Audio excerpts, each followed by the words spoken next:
आज की कहानी है बुद्धिमान की परीक्षा। बहुत समय पूर्व जब गुरुकुल शिक्षा प्रणाली होती थी, उस समय एक प्रचंड पंडित राधे गुप्त हुआ करते थे, जिनका गुरुकुल बहुत प्रसिद्ध था। जहाँ दूर दूर के राज्यों से शिष्य शिक्षा प्राप्त करने आया करते थे। राधे गुप्त की विवाह योग्य एक पुत्री थी। उनको पुत्री के विवाह की चिंता हर समय सताती रहती थी। वह उसका विवाह एक योग्य व्यक्ति से करना चाहते थे, जिसके पास संपत्ति भले ही ना हो, पर वह कर्मठ हो, जो किसी भी परिस्थिति में उसकी बेटी को खुश रख सके। एक दिन उनके मन में ख्याल आया कि क्यों ना वो अपने शिष्यों में से ही योग्य वर की तलाश करें। इस कार्य के लिए उन्होंने बुद्धिमान शिष्य की परीक्षा लेने का निर्णय किया और सभी शिष्यों को एकत्र किया। राधे गुप्त ने सभी शिष्यों से कहा कि वे एक परीक्षा आयोजित करना चाहते हैं, जिसमें सभी की बुद्धिमानी का परिचय होगा। उन्होंने सभी से कहा कि उन्हें अपनी पुत्री के विवाह की चिंता है, जिसके लिए उनके पास पर्याप्त धन नहीं है। इसलिए वे चाहते हैं कि उनके शिष्य विवाह में लगने वाली सभी सामग्री कैसे भी करके एकत्र करें, भले उसके लिए उन्हें चोरी का रास्ता भी चुनना पड़े, लेकिन चोरी करते हुए उन्हें कोई देख ना सके। इसी एक शर्त का पालन सभी को करना है। अगले दिन से सभी शिष्य कार्य में जुट गए। रोजाना कोई ना कोई तरह तरह की वस्तुएं चुरा कर लाता। राधे गुप्त उन्हें एक विशेष स्थान पर रख देते। ये सभी वस्तुएं परीक्षा के बाद उनके मालिक को वापस करना जरूरी था, क्योंकि वह केवल अपने शिष्यों को सही ज्ञान देना चाहते थे।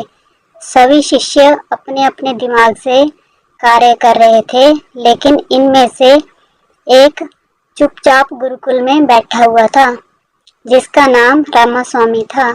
वह राधा गुप्त का सबसे करीबी और होनहार छात्र था। उसे ऐसे बैठा देख राधा गुप्त ने इसका कारण पूछा। रामास्वामी ने बताया कि आपने परीक्षा की शर्त के रूप में कहा था कि चोरी करते वक्त आपको कोई देख ना सके। अगर हम अकेले में भी चोरी करते हैं, तब भी हमारी अंतरात्मा उसे देख रही है। हम खुद से उसे नहीं छिपा सकते। इसका अर्थ यही है कि चोरी करना बेकार है। उसकी ये बात सुन राधे गुप्त के चेहरे पर खुशी छा जाती है। वे उसी वक्त सभी शिष्यों को एकत्र करते हैं और पूछते हैं कि आप सब ने जो चोरी की, क्या उसे किसी ने देखा? सभी कहते हैं नहीं। तब राधे गुप्त कहते हैं कि क्या आप अपने अंतर्मन से भी इस चोरी को छिपा सके? सभी शिष्यों को बात समझ आ जाती है और रामास्वामी के सिवाय सबका सिर नीचे झुक जाता है। राधे गुप्त रामास्वामी को बुद्धिमानी की परीक्षा में अव्वल पाते हैं। तब राधे गुप्त कहते हैं कि ये परीक्षा मेरी पुत्री के लिए उचित वर तलाशने के लिए रखी गई थी। इस प्रकार मैं रामास्वामी का विवाह अपनी पुत्री के साथ तय करता हूँ। सभी खुशी से झूम उठते हैं।